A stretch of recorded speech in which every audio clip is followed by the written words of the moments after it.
resep simple ya, tidak perlu menggunakan mixing bowl atau kneading bowl, tapi hanya stretching and fold dan time. Jadi kesabaran. Nah ini kita bedanya dengan sourdough. Kalau sourdough menggunakan fresh yeast yang bisa dibuat sendiri. Kalau ini kita menggunakan instant dry yeast. Jadi lebih mudah buat teman-teman semua. Kalian mau buat, yuk kita bikin sama-sama. Kita siapkan tepung terigu protein tinggi dan tepung whole wheat. Dan untuk kombinasinya, ya, kalian juga bisa menggunakan tepung-tepung lain untuk dikombinasi. Lalu kita masukkan garam. Ya di sini kita aduk. Ya garam itu kita tidak dimasukkan berbarengan dengan ragi ya, agar bisa nanti tidak mematikan raginya. Setelah tercampur garamnya, baru kita masukkan raginya. Kalau kalian mau masukkan bersamaan, pastikan kalian masukkan di sebelah kiri dan sebelah kanan, yaitu rule of thumb-nya. Oke, setelah kita itu aduk, lalu kita masukkan di sini cranberry keringnya. Kalian bisa gunakan buah kering lainnya. Mau tambahkan juga dengan kacang-kacangan seperti walnut atau pekan, silahkan. Oke, ini kita aduk kembali. Lalu kita siapkan nanti air suam-suam kuku hangat ya, tidak boleh panas karena nanti dia akan bisa mematikan raginya. Ini kemudian kita campur atau aduk hingga tercampur rata. Ya perbedaan tadi daripada rustic bread, simple rustic bread ini dengan sourdough adalah di raginya. Kalau ini menggunakan dry instant yeast atau ragi kering. Nah, kalau biasanya sourdough menggunakan fresh yeast ya. Kalian buat sendiri raginya. Kalian bisa scroll down ke bawah, saya sudah pernah memberikan contoh membuat fresh yeast-nya.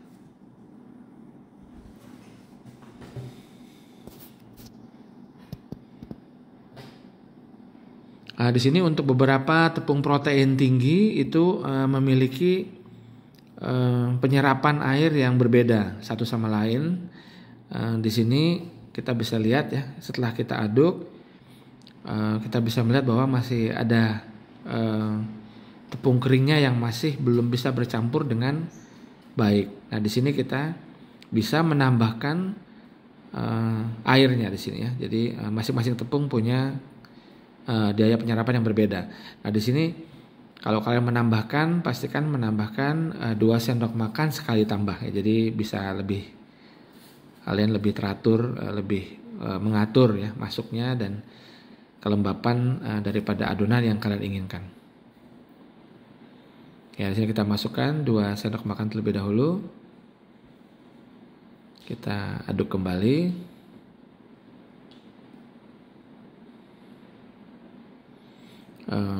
Saya rasa di sini juga masih kurang ya. Saya tambahkan kembali 2 sendok makan lagi. Ya, kita juga bisa membasahi tangan kita dengan air ya, agar juga supaya dia bisa menyatukan dengan baik adonannya. Ya, ini sudah cukup ya, kira-kira seperti ini kenyalan ataupun kelembapan adonan yang kita inginkan.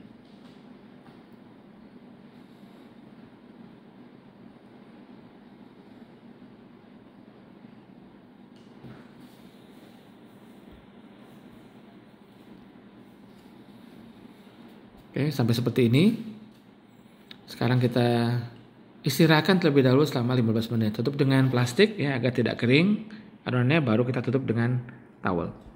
Setelah semua tercampur, sekarang kita diamkan di suhu ruang selama kurang lebih 15 menit. Nah, ini setelah istirahat 15 menit ya. Adonan boleh dilakukan sekarang stretching and foldingnya. Ini adalah stretching folding yang pertama. Ya, fungsi dari stretching folding ini adalah untuk menguatkan adonan. Ya, jadi tekstur adonannya biar baik ya untuk roti. Ya. Nah, ini kita lakukan di semua sisi. Kalian bisa lihat bahwa ini masih ya pendek ya. Tarikannya masih pendek. Karena kalian lakukan tarik kemudian dibawa ke tengah ya, stretching and foldingnya. Ini dilakukanlah untuk semua sisi ya. Ya, sampai dia semua ditarik dan dibawa ke tengah.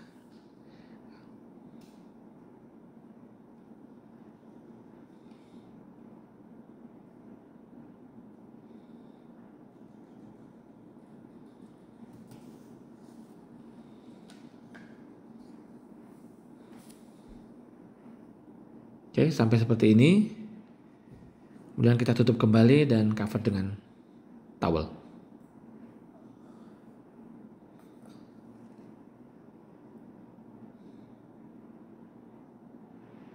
Setelah folding and stretching yang pertama ini, sekarang kita istirahatkan selama 30 menit.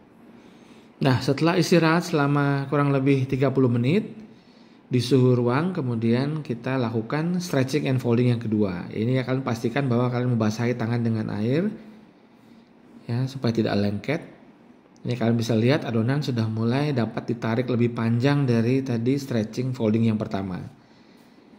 Ya, adonan akan lebih lentur pada saat ini dan juga nanti sudah mulai halus permukaannya ya. Walaupun ini dia memang karena ditambahkan dengan whole wheat, jadi dia lebih ada kasar ya, karena dia memang ada gandum yang masih kasar-kasar, itu membuat tekstur ya. Untuk rasa juga lebih enak.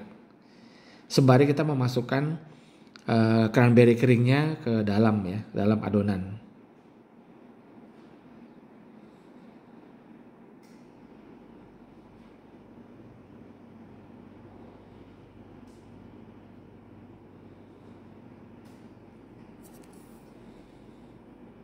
Ya, kita tutup kembali. Dan kemudian kita istirahatkan di suhu ruang. Sebaiknya mencari ruangan yang cukup warm. Kalau di sini bilang 25-26 derajat, mungkin di dapur adalah tempat yang cocok untuk kita mendiamkan. Nah, sekarang ini nanti kita istirahatkan kembali 30 menit. Nanti kita akan lakukan folding ketiga. Nah, setelah istirahat ketiga 30 menit ya. Ini kita lakukan stretching folding yang ketiga. Ya, basahi tangan, kemudian kita tarik. Ya, kalian bisa lihat sudah lebih panjang lagi, panjang daripada stretching folding yang kedua ya. Ini adonan udah mulai lebih lentur. Ini di sini kalian sudah bisa merasakan harum bau daripada ragi yang berkembang ya di rotinya ini ya. Rotinya harum sekali ini padahal belum dipanggang ya.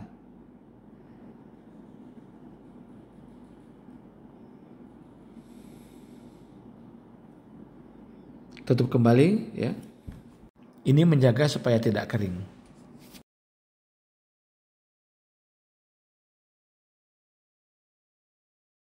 Nah, ini sudah folding yang ketiga. Tadi kalau kalian ada di sini pas kita buka aromanya sudah harum sekali ya.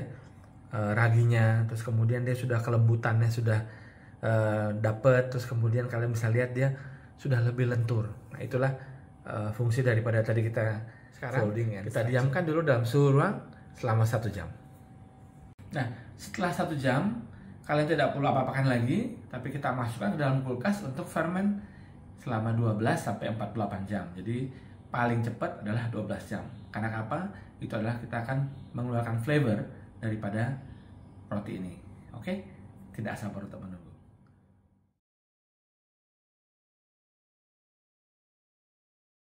Setelah kurang lebih 12 jam ya, ini dimasukkan ke dalam kulkas.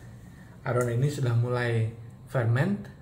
Ya, ini akan menimbulkan reaksi yang dia menambah flavor dan kekuatan daripada adonan. Kalau kita buka, kalian bisa lihat di sini ada bubble-bubblenya, itu gas yang terbentuk saat fermentnya. Nah, makin lama ferment itu flavor akan makin terdevelop, akan makin dapat ya. Jadi paling cepat adalah 12 jam, tapi paling lama adalah 48 jam. Nah, ini tidak perlu diapa-apakan lagi. Dan taburi meja kerja dengan tepung ya, ini untuk supaya dia tidak lengket. Setelah ini kalian bisa potong adonan ya, besar kecil sesuai dengan bentuk yang kalian inginkan, tidak perlu dilakukan proses shaping lagi. Nah, ini sekarang saya akan potong menjadi 8 segitiga. Ya, lalu nanti kita siapkan loyang dengan baking paper. Tidak perlu diberikan apa-apa ya, yang penting ada tepung di bawahnya.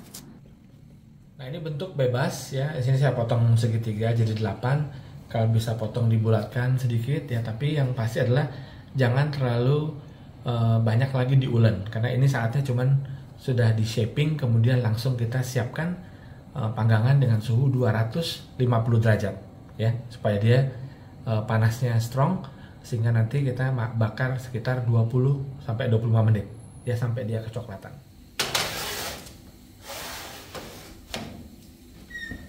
Ya, ini kalau bisa lihat ya, ini sudah mau browning atasnya. Saya mau kasih sedikit lagi warna.